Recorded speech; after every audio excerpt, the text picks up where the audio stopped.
Bridge AI 咧，其實就係利用緊人工智能啦 AI 啦，用物聯網 Internet of Things，用呢個嘅 learning system 啦，咁同埋咧我哋會利用呢三個元素咧去協助老師啦、協助治療師啦，去幫助有特殊需要嘅小朋友嘅。其實大眾對於 SEN 嘅認識係唔夠嘅，咁好過之前好多㗎啦，即係好過講緊20年前，其實佢哋已經認識多啲咩叫自閉症、咩叫過度活躍症等等，咁但係佢哋可能停留咗一啲好表面嘅層面，佢哋都唔係好明白自閉症究竟係咩嚟㗎？究竟家長嘅困難係啲乜嘢啊等等啦。我都留意到最近有啲學校啦，佢哋譬如係一啲主流學校會同一啲特殊學校合作，以一啲姊妹學校嘅形式咧，變咗可以俾兩邊嘅學生有少少嘅交流。其實我覺得呢一個嘅出發係好好嘅，即係變咗其實你要認識佢哋多啲，你要了解佢哋多啲。其中一樣先做嘅就係你去見佢哋，你真係去體會一下。我覺得真實嘅體會永遠比聽其他人講嘅嘢會更加真實同埋有用好多。咁喺其實我哋過去呢幾年間啦，我哋接觸咗好多有 special needs 嘅家庭啦、教師啦。咁我哋發現咗就係，尤其是近呢幾年嘅趨勢咧，確診咗有特殊學習需要嘅小朋友咧係越嚟越多嘅。講緊截至對上呢個學年啦，其實係有超過64,000人咧係有特殊學習需要嘅。咁但係當人數上升嘅同時咧，我哋就發現咗其實可以提供服務嘅人手咧係好欠缺嘅。講緊由你確診咗或者做咗評估之後，去到輪候政府嘅服務啦，可能要等待嘅時間係半年至到年半不等，咁變咗其實成日都講黃金治療期，好多時候小朋友可能就會因為等待呢段時間錯過咗好重要嘅黃金治療期咁樣樣，咁亦都同時啦，因為人手欠缺，但係其實如果要揾一啲私人嘅服務，講緊一啲私人嘅治療嘅話，個費用可以好昂貴，咁變咗其實唔係個個家庭都可以負擔到，咁所以我哋見到有呢一個嘅 mismatch 嘅問題之後呢，其實我哋好希望我哋可以做到多啲嘅訓練。例如我哋其實依家做緊一個叫做特教導師 Child Special Needs Tutor 嘅一個訓練啦，我哋希望可以訓練到多啲嘅大學生啊、家長啊、老師等等嘅角色，變咗咧佢哋有呢個知識之餘咧，佢哋都可以用一個比較 affordable 嘅價錢去為呢一啲 special needs 嘅小朋友去做訓練。其實咧近呢幾年間啦，我哋有訓練過嘅對象，包括有一啲相關嘅學科嘅大學生啦，譬如我哋有同港大嘅教育學院嗰邊合作啦，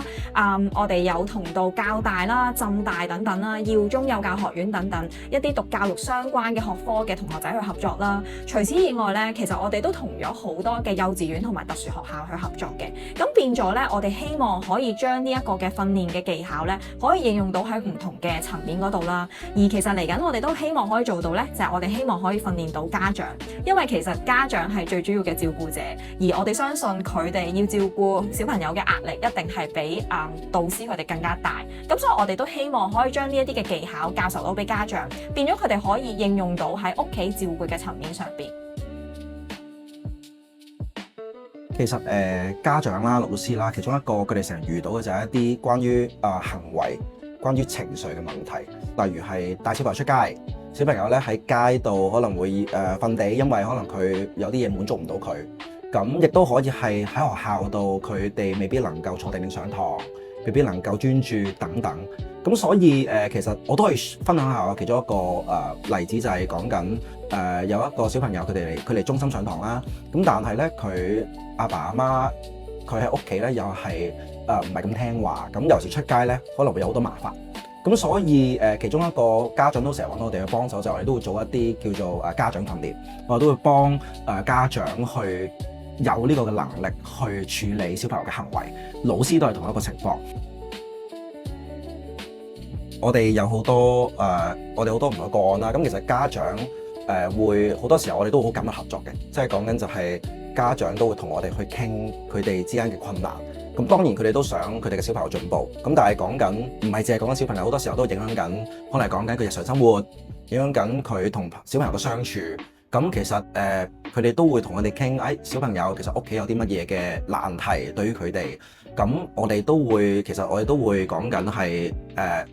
一個月我哋都會最少同佢哋會傾一次偈。咁佢哋就有時候佢哋會主動揾我哋啦。咁我哋會透過好多嘅經驗去得知到而家佢哋面對嘅困難。尤其頭先講嘅就係可能係出街都係一個幾常見嘅一個問題嚟嘅。咁家長會同我哋咁樣講啦，亦都會透過我哋一啲合作，譬如講緊係出邊嘅唔同嘅學校唔同嘅機構。咁其實佢哋都會除咗老師之外呢，佢哋都會有自己嘅一班家長。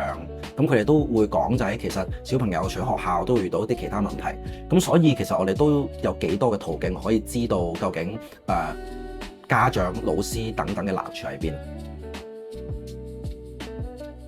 咁其實咧，每一位嘅學生啦，我哋一嚟到咧，我哋都會先去做一個叫做 observation， 一個觀察嘅情況啦。咁其實我哋就會睇住6大嘅範疇去睇翻佢哋唔同嘅情況。咁包括係啲咩咧？學術與學習啦、行為管理啦、溝通、社交情緒、自理。咁而 based on呢一樣嘢咧，我哋就會將小朋友嘅情況去 input 翻去我哋呢個 AI 嘅 system 入邊。咁個 system 咧，佢個 AI engine 就會 based on 小朋友嘅能力，佢就會去 recommend 一啲相宜嘅一啲訓練嘅目標俾我哋咁樣樣。咁而佢哋嘅 recommendation 咧，都協助到我哋去為每一個嘅小朋友去度身訂做一個好個人化嘅學習計劃，變咗咧，其實我哋可以 base on 小朋友最適切嘅需要，去為佢哋提供一個最符合到佢哋需要嘅一個訓練嘅目標。亦都其實設立咗呢個訓練目標之後咧，我哋每一堂都會收集數據去睇翻佢哋嘅學習嘅進度同埋成果。咁樣成件事其實係好客觀同埋好數據化去做到嘅。動機我覺得係一個都重要嘅一環嚟嘅。首先，我覺得學生佢哋自己要了解到，咦，原來我都想幫，或者我都想了解多啲關於 SEN 嘅一群嘅學生。咁第二就係我覺得可以做就其實而家頭先講到就係咁發達 AI，其實可以去上網去揾下一啲相關嘅方法，點樣去幫佢哋，甚至揾翻相關嘅老師去攞一啲關於特殊需要點樣去幫學生嘅一啲協助。咁而去令到佢哋開始從細步開始，其實講緊都唔需要好多，即係講緊如果朋友仔冇禮貌去揾佢哋，當佢哋 SEN 啦。其實如果我真係想關心佢哋，我未必會話佢哋好粗魯，反而我會教佢哋，喂，其實你都想問我借嘢啫，你都未必一定要用呢個態度同我哋講㗎喎，可能人哋聽到會唔開心或者覺得唔中意㗎喎，不如你試下咁講啦。咁其實一啲好細嘅交流會慢慢令到佢又覺得體諒啦 SEN 學生。第二就係我哋都可以真係幫到佢哋咯。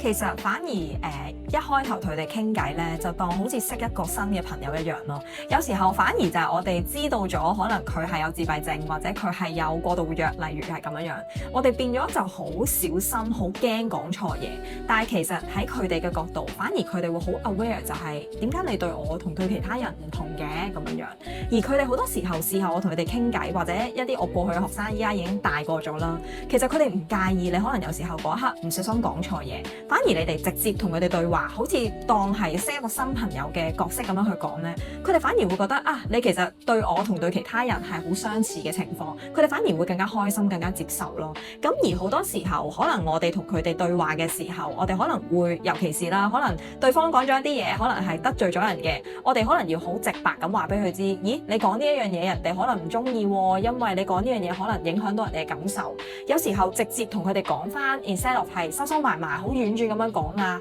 反而會令到佢哋容易地明白到我哋當刻嘅感受同埋我哋嘅諗法咁樣樣。Idea Pop 創意想法 keep 住 pop。